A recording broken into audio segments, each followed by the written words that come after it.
pat varbūt nemeklētu tās lielākās pretrunas tajā ārpolitikas sadaļā, jo ārpolitika vienmēr ir bijusi. Nevēl mums tas izteiciens, kas bieži tiek pieminēts, vienota ārpolitika, un tad tur viss tā kā, jā, mums vajadzīga tā vienota ārpolitika, mēs nevaram katrs ar savu nodarboties.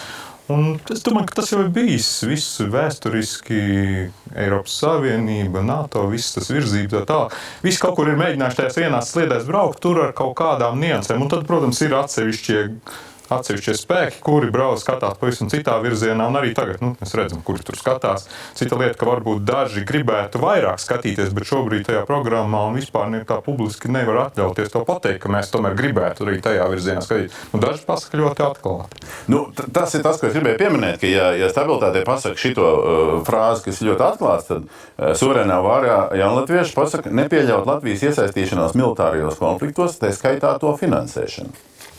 Tad sanāk, ka Ukrainai atbalstu sniegt nedrīkst.